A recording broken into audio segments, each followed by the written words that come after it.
Hello and welcome to Aliens Revealed Live. I'm your host Dean Caparella here on the Paranormal UK radio network. Alien abductions, monster-infested ranches, men in black, near-death experiences, close encounter experiences and more. We speak to some of the most amazing people on the planet, ready and willing to share their chilling stories with you. And they all come from the Aliens Revealed Live files here on the Paranormal UK radio network. The Meadow Project details an area of high strangeness in America's south that rivals both the Skinwalker and Stardust ranches. The Skinwalker and Stardust ranches are two properties that have intrigued us for many years. Reports of UFOs, cryptid beasts, portals, missing time, cattle mutilations, doppelgangers, men and women in black, orbs, strange beams of light, mysterious beings, and I could go on. James Trey Hudson is a paranormal investigator who has decided to put his army intelligence and private investigator skills to good use. He's the author of the book The Meadow Project, and it details some amazing research and explorations into the South version of the Skinwalker Ranch. It looks at the anomalous events and strange happenings that occur on an ongoing basis in an area of the American Deep South. There are UFOs, doppelgangers and missing time, along with mutilations, orbs, strange beams of light and mysterious beings, portals, and the list, as I said, goes on and on. Does that sound familiar? Skinwalker and Arizona Stardust ranches have received most of the fanfare, especially Skinwalker, but the Meadows area is the equal to both in strangeness and weird activity. So where is it exactly? Hudson is keeping its location a secret for now. As director of the Oxford Paranormal Society and Anomalous Studies and Observation Group, he wants to keep this area pristine for the time being. I applaud Hudson for keeping this area quiet for the time being, as I hate the thought of it being exposed to a wider audience via a television series right now, littered with scenes staged just for the cameras. Once Hudson completes his non-polluted and full natural analysis of the meadows, it will make for fascinating discussion. But right now, his research over the past decade is available to read in the Meadow Project. Meanwhile, here's my own strange story relating to the meadows. On the day before I was due to interview Hudson about the Meadow Project, I visited my regular coffee shop. I almost go there daily. The usual attendant wasn't there, and I was greeted by a young red-haired man I'd never seen before, who was only too willing to strike up a conversation. Along with my wife, we were the only people in the shop. He recognised me through my work at Aliens Revealed Live and soon struck up a conversation.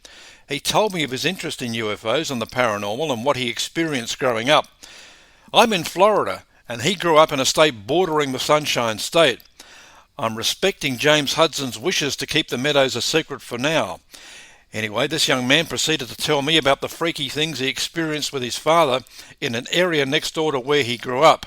UFOs, portals, mysterious beings, all of it. I asked him where this area was. He pointed to a place on a map he pulled up on his phone.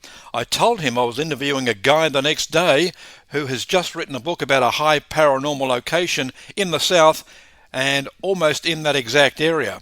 So what were the odds his location and the meadows were the same area? As it turned out, I confirmed it with Hudson as one and the same. So again, what are the odds? I hadn't heard of the meadows before I booked the interview with James Hudson, and within days I also met someone who had grown up experiencing its strangeness. That young man in the coffee shop never returned, and I never saw him again. Who was he? What are the chances he would have not just known about this strange area, but also experienced its strange activity? And only a day before I was due to do an interview with James Hudson about it. Coincidence? You make up your own mind. Trey Hudson joins us now. Hi Trey, how are you? Oh, great. Thank you for having me. It's a real honor. No, it's a pleasure. Trey, just firstly, how did you hear about the Meadow? Well, it's one of those weird situations in life that you just sort of fall into, you stumble into. Back many years ago, I was very interested in geocaching and had placed a geocache in, the more or less general locale of where we're researching now. And in some of the reviews of people that would go and, look for this geocache, I found a particular narrative where some geocachers had encountered some locals and they started relaying this story of a county road in an area that I call the Blackwater Nature Preserve, and I've changed the identities of some of these locations to keep the locale inviolate and pristine. And I started researching it, and the more I looked into it, and the more I researched it, I started finding this pattern of high strangeness. And I kind of my background is kind of as more of a paranormal investigator, ghost and poltergeist, things like that. So what I started discovering during my research is when you take, let's say, like a map overlay, and you start mapping out ghost sightings or ghost stories, typical paranormal haunted house stuff. And then you start plotting, take another overlay, start plotting out Bigfoot sightings and, cryptid sightings. Then you have an additional overlay where you have UFO sightings and various encounters, CE1, to 3. Mm-hmm. And you lay all these overlays together and you start seeing a correlation. You start seeing a geographical link. Something else that's very interesting I found is if you take some of the research that David Paulides has been doing, and you take these epicenters of strange missing persons reports, and sometimes these additionally correlate to these areas of high strangeness, which happens to be the case with this location. So the more I started looking in, the more intrigued I became, and actually to this general locale and kind of check it out. And we just happened to stumble into something absolutely amazing, unworldly, breathtaking. And if I wasn't there, I would say unbelievable. Wow. So did you then decide to check out the history of that area? Oh, yes, absolutely. I started really digging into the history of the area. My research methodology is I go from macro to micro. I looked at, multiple states, areas that might cross state lines of high strangeness. And then I focused into the various counties that this particular nature preserve traverses. And then I started focusing on the actual nature preserve itself. The more I dug into it and the deeper I got and the tighter I focused, my microscope, I started seeing just a really rich history of high strangeness going back, many, many, many years. Okay. So at what point did you decide that it was worth ongoing research? Well, what kind of piqued our interest is back in 2015, we started just kind of checking the area out. It started off as a kind of a low key camping trip. It's a remote area, so we have to bring our own gear and all of the logistics we have to manage for ourselves. And during this particular trip, we went to a location that was mentioned in some of the MUFON reports for this particular region. And we experienced things like strange flashes of light deep into the forest. Now, that's kind of interesting because now it's starting to come out from cryptid researchers, and one of them is the legendary Bobo Fay. He was mentioning in a documentary I saw not too long ago of seeing flashes in the forest, flashes of light, like a flash bulb would go off. And these are the same experiences we were having. I personally experienced a little bit of distortion, a little bit of things seemed kind of odd as we were driving down this road, almost like what cinematographers call a dolly zoom shot. Everything just sort of compressed down and focused in my field of vision. And during that trip, we also had a wispy, shadowy-like figure run across the road. Now, this area is well known for cryptid sightings. It's not unusual. As odd as that sounds, cryptid sightings not being unusual, which are very unusual in their very nature, but it's reported in this area. We had, while we were there, we saw strange orbs of light, throughout the area. And, it just became very, very intriguing back in 2015. So you start looking at these things happening on one particular trip. And, anybody that even has a remote, tiny interest in this type of stuff said, yeah, I'm going to go back. Absolutely. Okay. Do you think that the Meadow is comparable in that type of activity to both Skinwalker and Stardust? Came to that conclusion later on. I've always, been interested in the whole Skinwalker Ranch phenomena. It's very well recorded. Robert Bigelow had his, National Institute for Discovery Science do their work there. And as we researched this area, and to give you an idea of how active we were there as recently as last weekend. So this is an ongoing project since, in earnest since 2016. I started looking at a catalog of all the experiences that we had encountered.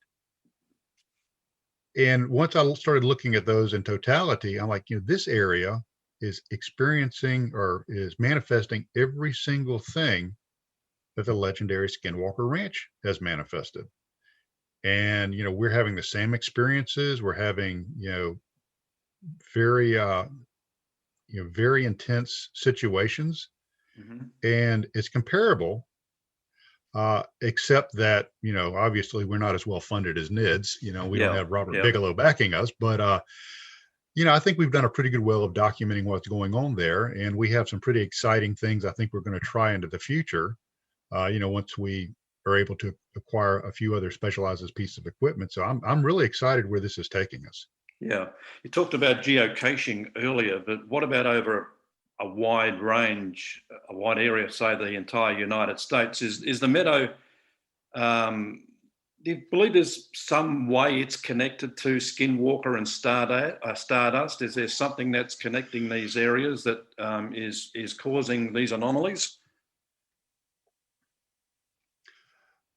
Who knows?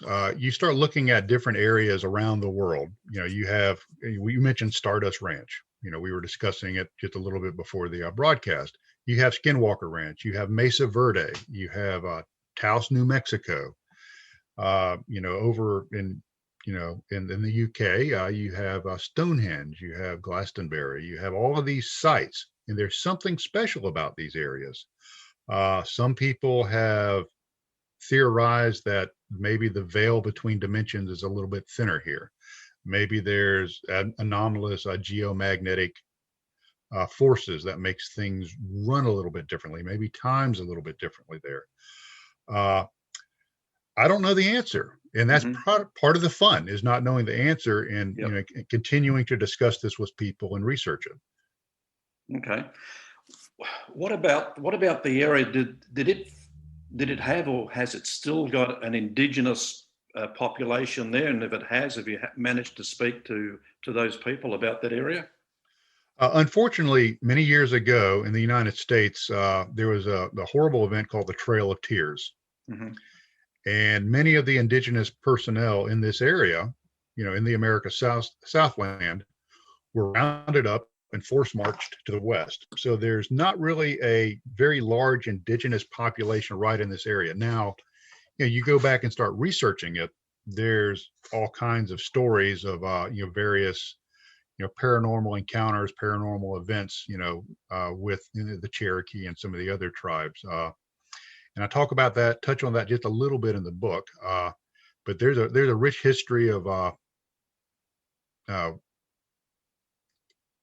evil entities. Mm-hmm. There's one called the Spearfinger, which was a evil witch that would eat people's souls. There's a history of wild men or hairy men, which were guardians of the forest.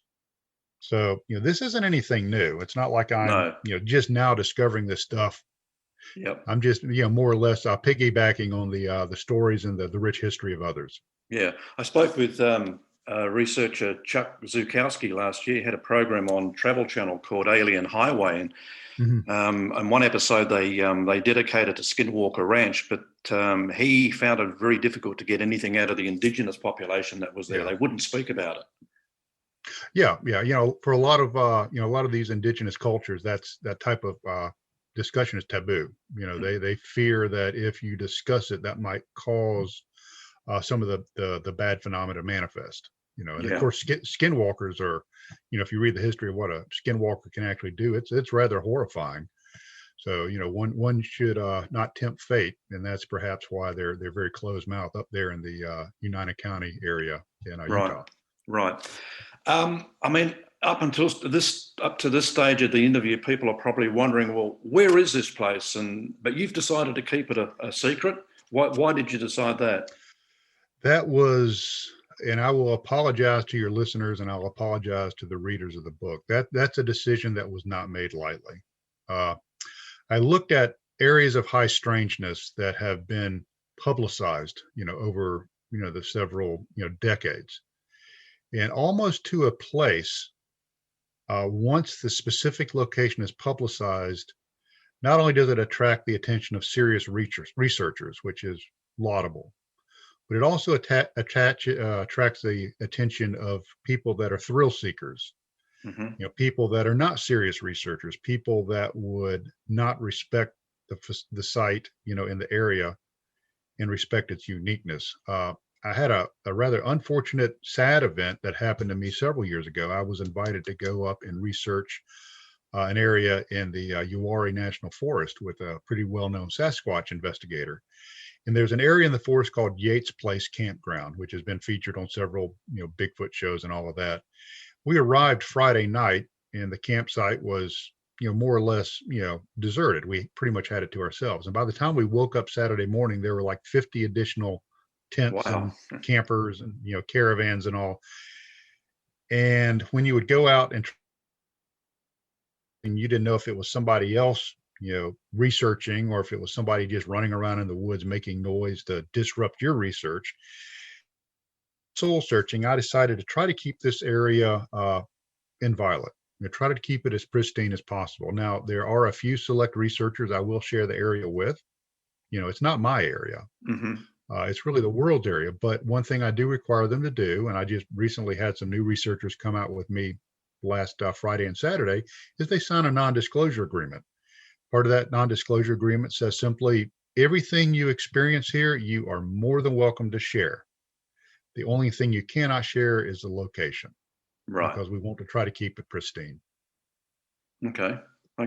We spoke off air before we came on, and I met a young man recently who just started working at a coffee shop I frequent several times a week, and he was looking at an interview I did with John Edmonds at Stardust, and he said, man, he said, my dad tells me about the stories about where we grew up, and he was basically talking about all the stuff that you've reported on that happens in this area. And then I asked him where was he from, and he told me the location. So we've kind of put two and two together, and there's a probably good chance of what he was talking about was this area. Right. And all that does is it just more or less validates, what my research has shown, my research in old records and things like that. And it also validates what we're experiencing. It's just really an interesting area. And I don't know why it hasn't been looked at, more in depth than it has. But I'm just happy that, we do have people, out there looking at it. And I'm, quite frankly, a little selfish. I'm happy it's my team. And I'm happy I was able to take my field notes, over the several years and put them into some sort of readable narrative so everybody could share on this adventure. Yep. All right. Well, I guess the one thing our viewers are waiting for is what some of the things that have been going on there. So what would be the most amazing event that's taken place while you've researched it? The most amazing event, and I'm going to pull out some of my field notes here so I don't miss anything, happened in February of 2017. We decided to investigate this remote mountain meadow as we had for the past several years. We had deployed two teams down into the meadow, and they were equipped with a piece of equipment called a FLIR, F-L-I-R. It's a thermal scope, a monocular you can hold up to your eye. And what it does is it measures heat, heat signatures. It's not night vision, it measures heat. So we had a team down in the meadow with FLIR units, two teams. We also had a team walking along an adjacent ridge on a well-known backpacking trail or hiking trail called the Opossum Trot Trail. Yep. And the team that was up on top of the ridge, they noticed three upright figures about the size of a human being on their FLIR units. Now, something that we do to ensure not only safety, but operational, an operational tempo is all of our teams have radio communications, not only with each other, but with a radio base control station back at base camp. We always have somebody monitoring the net, controlling radio traffic, so we know where everybody is. So the first thing we did, okay, every team give their location. Nobody had reported moving from their assigned location, and they validated that. No, we're where, we were told to be. We have not moved. No teams were in the area where the one mobile team had cited these three figures.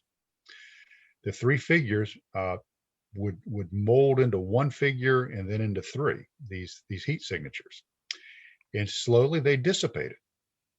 So that was rather odd. So that team dropped down off of the ridge into the meadow and started moving towards our other two field teams.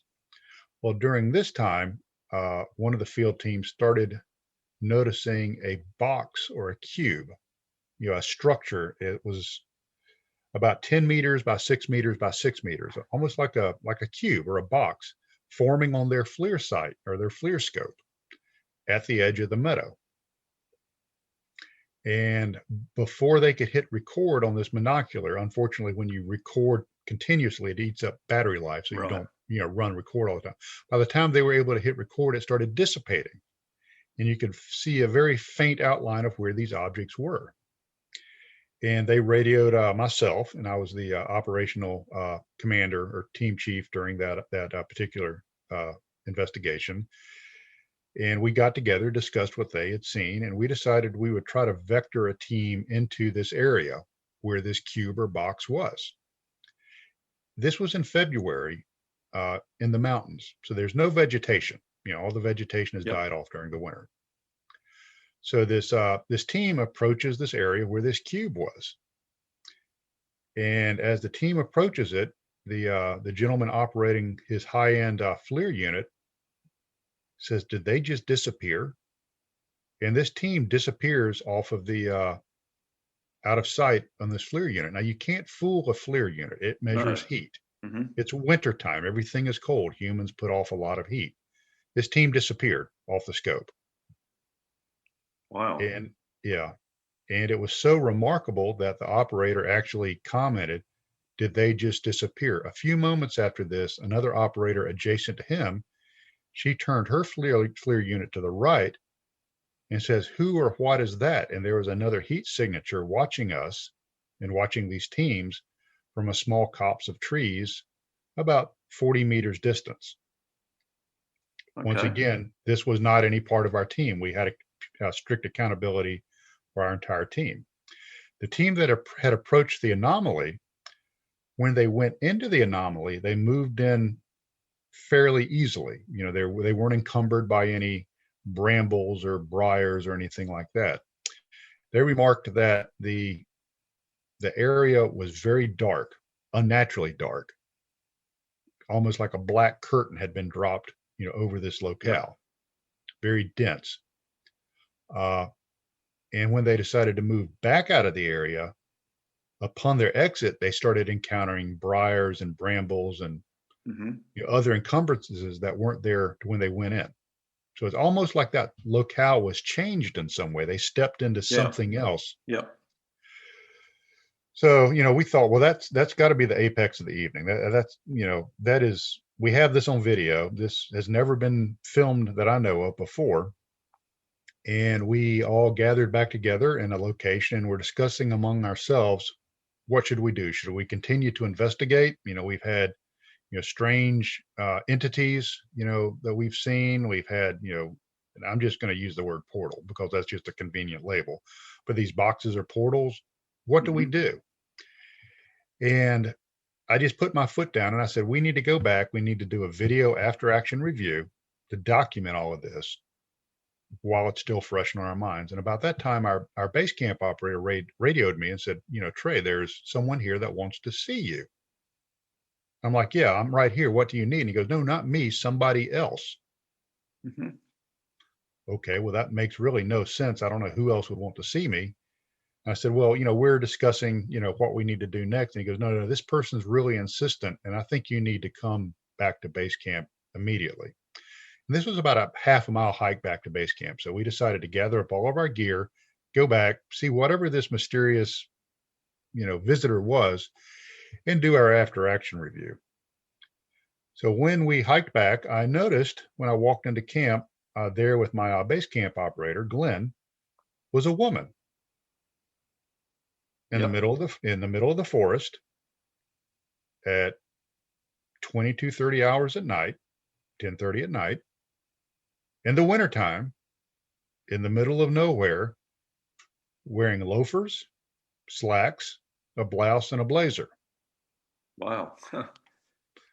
It made no sense. And this is the one of the chapters in the book, The Mysterious Businesswoman of the Forest. Yes, sir. Yeah, that's exactly it. And so there's it. That's what we called her, the businesswoman of the forest. Like businesswoman roam through remote forest all the time. That's certainly happens in your neck of the woods. No, absolutely not. It was very odd. And this woman seemed very off, almost as though she was intoxicated. Her mannerisms were off. Her social interactions were off. And she wanted our team to drop what we were doing and follow her to a remote county road. And she said at the end of this county road was an old structure like a barn that was encountered by creatures that she called, and I quote, monkey bears, end quote. Wow. Now, I don't know what that means, but she wanted us to stop what we were doing and go to this locale with her in the middle of the night and trust her to see these monkey bears. Well, I don't think it would take anybody, more than a second or two of a thought to think that that's not a wise thing to do. No. So I started, just trying to get her to go away. I just needed her to go away so we could continue with our after action review and our debrief. And she started making small talk, and she, asked, what university did I go to, or, and it turns out that she claims that she went to the same university I did. Okay, remarkable coincidence. And I said, well, okay, that's interesting. What did you study there? And she goes, oh, well, I studied psychology. Wow. And I said, okay, that's odd. She was getting into your head. Getting into my head. I said, well, and thinking that I would catch her up, I said, what were some of the professors you studied under? And she started naming professors that I had studied under. So, here you have a businesswoman driving around in the forest in the middle of the night that happens to come visit us, in her, rather, dashing loafers and, blazer, that happens to go to the same university I did, studied the same program, and knows the same professors. Were you getting a little bit, not going to use the word frightened, but were you starting to worry a little by then? Oh, yeah, I was weirded out. I'm not going to lie to you. This was just so bizarre. And to make things even stranger,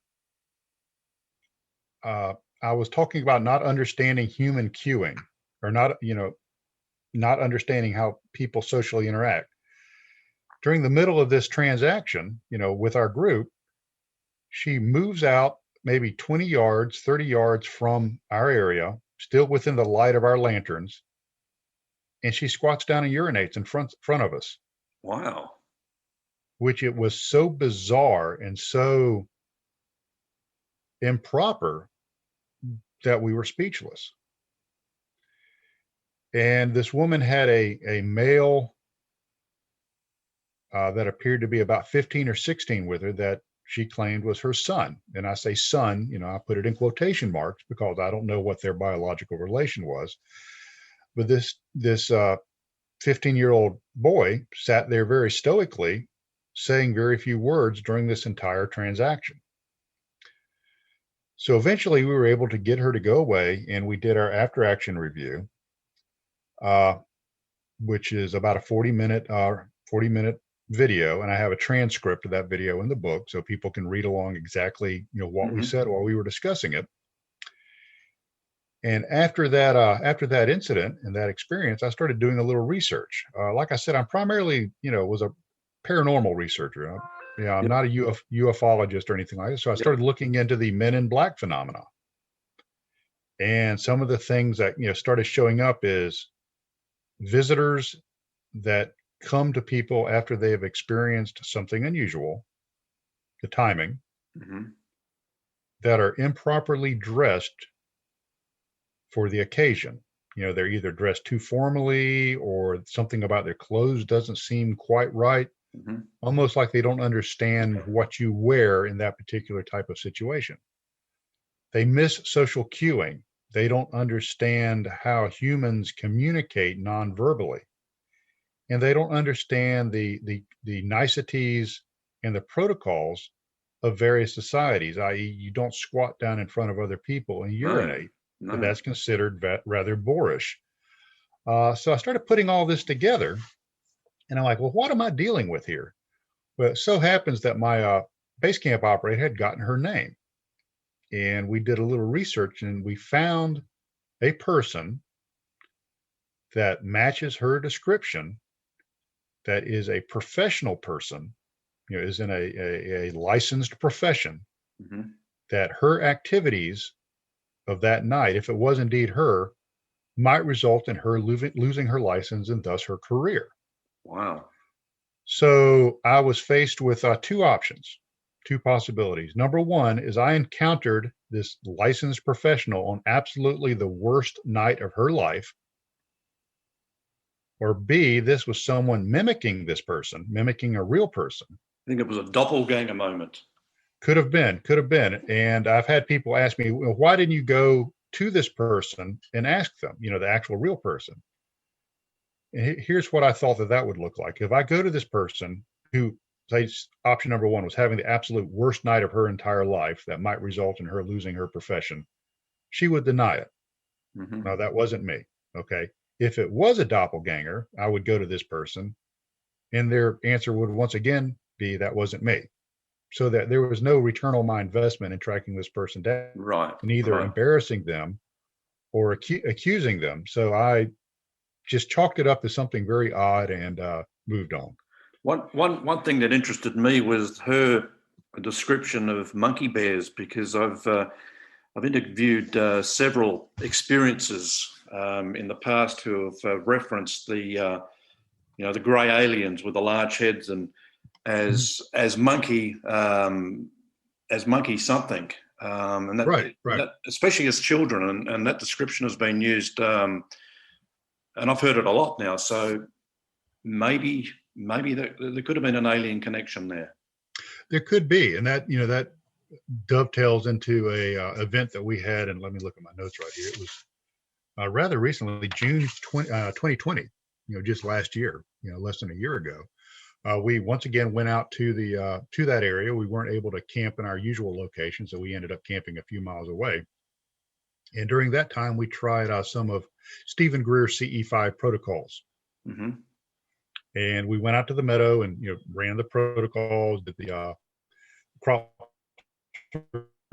tones and all of that.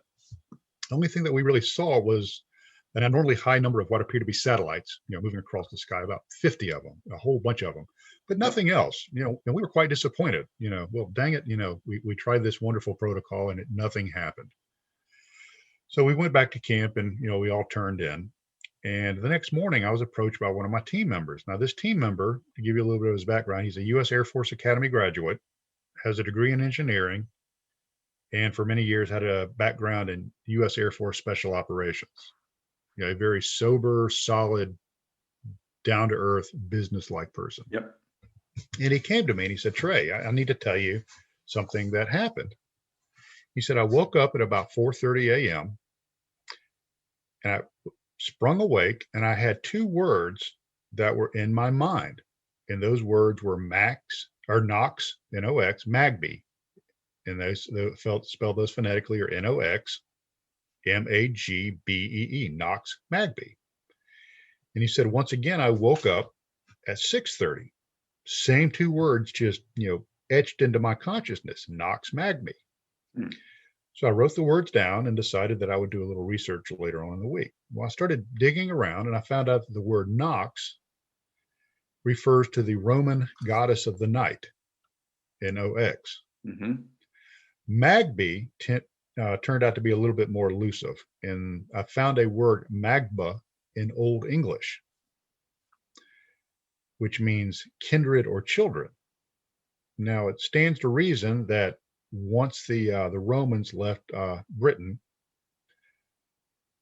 and Old English was, started becoming, the prominent language, that the speakers of Old English would have knowledge of the recently departed Roman and their customs and religions. So the term Nox and Magba could be contemporaneous. So you put those together and you have children or kindred of the night goddess. Now, what has been known to come to people at night into their bedrooms that are small like children? Yep. I'm thinking about the cover of like Whitley Strieber's Communion, the Greys. Yeah, the Greys. So, is that just a remarkable coincidence that these two words happen to be etched into my team members' minds after we did the CE5 protocol? Who knows? Could he remember being somewhere else during the night? Did he get a visit and was taken somewhere else, but he just can't remember? No, they just can't remember. That's something that I would like to do with some of my team members. And, it's always time and funding, like a lot of things, is to have some hypnotic regression with some of these folks. If we go back, and I go back to the incident where we had the boxes and the strange visitor and all of that, right after that, I have a team member that started having nightmares and dreams about people coming into her bedroom at night and standing over her while she slept. So, who knows what that could yield if we actually did some hypnotic regression with some of my team members. Yeah. Is there a lot of UFO activity in that area? Yes. Yeah, there is quite a bit. You can go back and look at this area, go back in some MUFON reports and other reports, and they've had, we've seen them. Back in 2016, one of my team members, while we were out researching another area, the Blackwater Nature Preserve, one rainy night while we were gone and he was minding base camp, saw the moon come up and was very excited because, hey, the full moon is up. That means the clouds are breaking. The rain's going to break. We're not going to have to sit out here on a cold, wet weekend. Mm-hmm. And then the moon started moving sideways. Wow. Well, I don't know about everywhere else, but where this area is, the moon just doesn't move sideways. And it stopped. And a very small, dark dot appeared in the middle of this luminous orb. And this dot started getting larger and larger, almost like the iris of a camera lens, until it eventually just about blotted out this orb, and all you had was like a luminous circle, like a ring of diamonds effect during an eclipse. Yep. And then it completely winked out. So we've had our own UFO experiences here. Last weekend, I have video of, could be a UAP or series of UAPs at this location. I still have to analyze the video. So yeah, there's not only an experiential history of ourselves with UAPs, but a history going back with others. Yeah, Skinwalker and Stardust. We associate portals with those two properties. Is there a portal here? Well, I would have to say, looking at my team approaching a box or some sort of anomaly and their heat signatures disappearing from our FLIR units, they were somewhere else, or at least partially. So, there's probably a good opportunity that there may be some sort of interdimensional doorway or pathway or whatever. Yeah. Do you think that's where these entities come through? That's a good question. There's a lot of theories on that. Some, of course, people always throw out the extraterrestrial hypothesis. These are entities or beings from another planet. I kind of like the way that John Keel looked at it, as all of these happenings, be they UFOs, ghosts, cryptids, poltergeists, whatever, all somehow connected. And he used the term ultra terrestrials. That was his term. Wow, yeah. The term I like to use is paradimensionals. Is, if we start looking into physics, it's pretty much been proven that there are multiple dimensions. Now, whether or not there are intelligent entities in these other dimensions, who knows? But there are other dimensions. And what if these dimensions, as they exist as either brains or strings, depending on which theory you use, what if these realities brush up against each other? Mm-hmm. And there's just like a little tiny pinprick where Yeah. stuff can get across. And so take that further. What if these small portals, if you will, or wormholes, or whatever you want to call them, are either natural, and these entities are using some sort of artificial means to hold these doorways open, or if they have a means to create these things artificially. So one of the things that we're doing is trying to determine if there's any kind of phenomenology that we can detect in this area, be it electromagnetic fields, radiation, heat, to try to find some sort of causality with some of these strange phenomena that we've been encountering. Yeah. And if we can determine what that is, maybe we can predict it. Okay.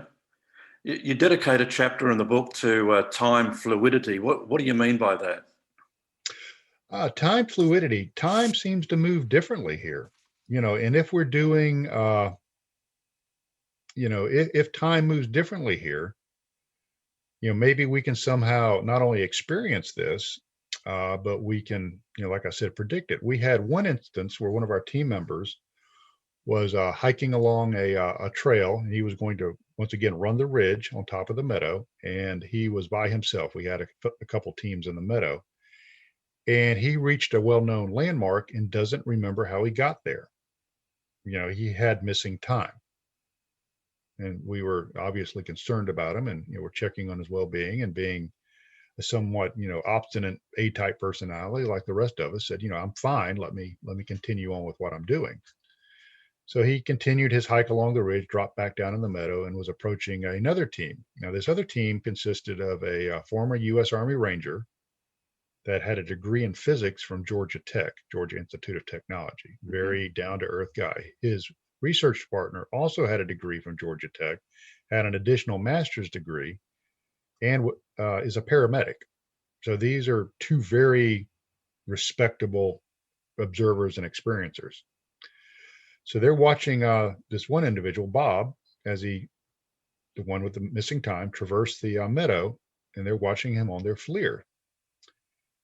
And they see his man-shaped heat signature turn into an orb or ball or sphere, whatever you call it, and move at a high rate of speed across several hundred meters. Now, we calculated that speed to be about 25 miles an hour. And then once again, turn into a man-shaped heat signature. Now, once again, we were concerned with this individual's health. They quickly approached him, asked him how he was feeling, and he's like, I'm perfectly fine. Why are you asking? He said, we saw you turn into this orb or whatever, move at an incredible speed, and then turn back into man form.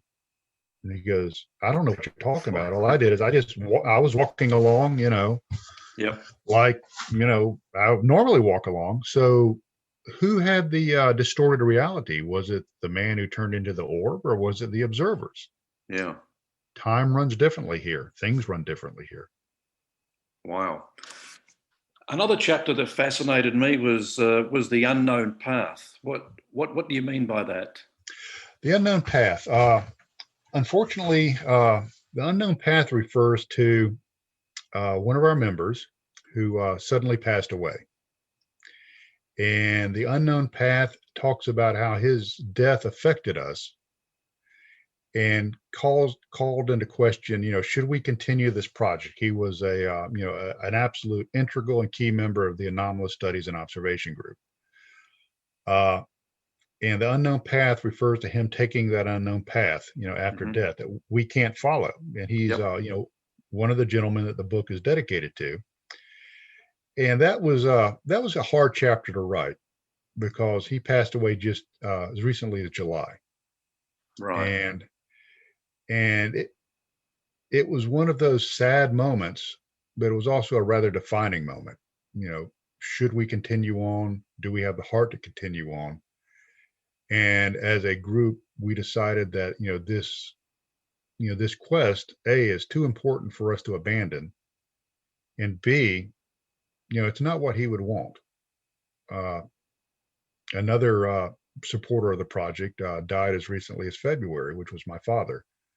So, it's unfortunately this situation and this project has had losses. And Okay. how do we deal with these losses? And does it, cause us to collapse and throw away everything we've done so far, or does it give us a certain degree of fortitude to carry on? Right. Okay. I'm sorry. I'm sorry to hear about those losses. Um, a lot of experiences that come in contact with other entities always walk away with some type of message. Other than the businesswoman in the forest, have you had any messages at all from these entities? Well, we did a series of experiments using the Estes protocol, which I don't know if you're familiar with. No. What the Estes protocol is, and let me back up. Everybody has seen the ghost shows on TV where they use what they call a ghost box. It's a device that hops around FM frequencies. Yep. And every once in a while, you can pick up some sort of intelligible word. Okay, a lot of questions about that, because is the person? Do you hear words based on your own perceptions and your own desires? But what the Estes protocol does is takes that one step further. Is you take a ghost box and you run the output through a series of earbuds, sound canceling earbuds. You take an individual, they put the earbuds in, then they put a series of shooting muffs over their ears, so they can't hear anything other than what's coming out of that box. Right. You take that individual, and now you blindfold them, so they can't see and they can't hear of anything going on outside of their little experience. You tell them if they hear any intelligible word, they are to repeat it. It doesn't matter, if they hear kumquat, they just say kumquat, Okay. whatever. You have a questioner or interviewer that's asking questions. And we decided to try this in the meadow with some amazing results. And some of the what we got out of this SD session is the entity that we believe that we were able to communicate with doesn't necessarily wish us harm, but it's just a little irritated, that we're there perhaps impacting or disrupting their work. Yeah. And when I started asking about different types of phenomenology, like I discussed earlier, electromagnetism and gravity and radiation and all of that, it became kind of agitated. I don't think it wishes us ill. The analogy I use is one of two workmen working on a sidewalk, in a neighborhood. Yeah. Yeah. They poured the concrete, they're smoothing it out, and the little Dennis the Menace type child comes up and is standing at the edge of where these workmen are, finishing up their labors, and it's just chatting at him, just gabbing at him, blah blah blah blah blah blah blah. The workmen don't hate the child, and they don't wish the child ill, but they just wish the child would go away and let them do what they're trying to do. Okay. If on a good day they might stop and interact with the child a little bit and have maybe some sort of two-way discourse. Other days they might seem a bit hostile and cross with the child, just wishing them to go away. In other days they might be completely apathetic and just ignore the child. I think we've stumbled across some workmen building their allegorical sidewalk, and we're the little chatty child trying to stick our noses right in the middle of it. That's interesting. Yeah. Other than moments like that, have you ever felt in danger at any time? No, not actually physical danger. We've been, like I said, weirded out a little bit. This stuff is kind of odd and a bit unnerving, but no, never actually feeling like we were in danger. My team is a pretty solid group of people, down to earth, and many of them that have military, medical, or law enforcement backgrounds have been in some pretty dicey situations. So they're not not folks that get rattled easily. Okay. Last question. Do you have an answer of what this all means? Yes, 42. No, that's what Douglas Adams says was the answer to life, the universe, and everything. No, I don't. I really don't. I'm going to use another analogy, and I apologize if if I do too many analogies, but it makes sense to me. If you have a ant mound in a forest, and the road department decides to build a freeway through this forest. And they build their freeway and they put the tar and down the asphalt and they get it done. And one day these ants are out going about their daily ant business, and they run across the edge of this freeway and they climb up on top of it and looking at this expanse of blacktop. How do they comprehend that? That is so far outside of their understanding of the universe. They don't even know what a freeway is. How do they interact with it? Yep. Do they try to bite it? Do they try to talk to it? Do they take samples of it? And will they ever in their little ant minds understand the concept of a freeway?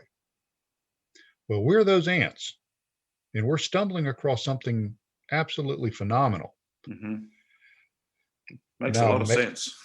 Yeah, now, maybe one day we can conceptualize this freeway and understand it, or we might be the little ant standing on the edge of a piece of blacktop trying to talk to it. So, do we ever get the answer? I don't know. I hope so. What I would like to see is if, we don't come up with an answer, i.e. my group or others like us, that maybe in the future, groups can take some of our research and our data, and they can use it to build the answer for maybe a future generation. Okay. The Meadow Project. So the book is out. I noticed that March the 1st was used as a release date, but this book has been out for a few months now. Yeah, it's been out a few weeks. We once it started really we started getting a lot of interest in it. My publisher decided to go ahead and do a early release. So yes, it's on Amazon in both hard copy and Kindle form right now. Okay, and do you plan to do a follow up to it? Well, it depends on what the future brings. If more material and amazing experiences are significant enough to write another book, yeah, absolutely. Because like I said, it's not my story, it's the world story, and it deserves to be told. Sure does. Trey, thanks very much for your time. Well, thank you for having me. It's been a real pleasure. That's paranormal investigator and researcher James Trey Hudson. Human-initiated ET contact may have drawn some weird and quirky looks a decade ago. After all, despite the growing interest in UFOs, the thought that we could initiate contact with ETs at our request seemed the stuff of science fiction. Some would say the stuff of tinfoil hat thinking, but the truth is, human-initiated ET contact is real, and it's here to stay. Costa Macruz and Hollis Polk from ET Let's Talk have helped create more than 20,000 CE5 teams worldwide. It's suited to anybody who has that open mind. There are people who I encounter every day in my community who had experiences that were foisted on them, that were passive, where they saw a UFO or had a more closer experience than just seeing. Those are known as contactees and experiencers. So that kind of happened to them, and maybe they revisit this now years later when they find a community like ours and say, oh, you mean I can repeat that, but I can consciously go after it instead of passively having it happen to me. So there's that group of people who were contacted when younger and then rediscover that they can now step up and do this anytime they want. And then there are people who've maybe never had any experiences, but they're open-minded. They've heard their friends talk about it. They've seen the movies. They've been interested in science fiction. And suddenly they hear about our community and go, you mean they're here and I can contact them? Well, how do I do that? So they're ready for their first experience. And again, if they're open-minded and put the skepticism aside, they're going to make some kind of contact.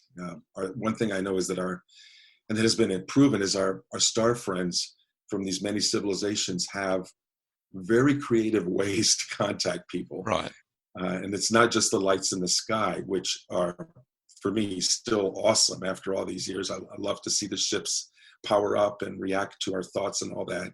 But there are other ways, as Hollis will tell you. So, are extraterrestrials real?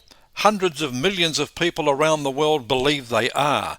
The ET Let's Talk community is introducing people to the ET experience every day. That's coming up next on Aliens Revealed Live Files. Thanks for being with us. Don't forget to check out our site at arlhub.com. That's arlhub.com. And as always, keep looking upwards and take care.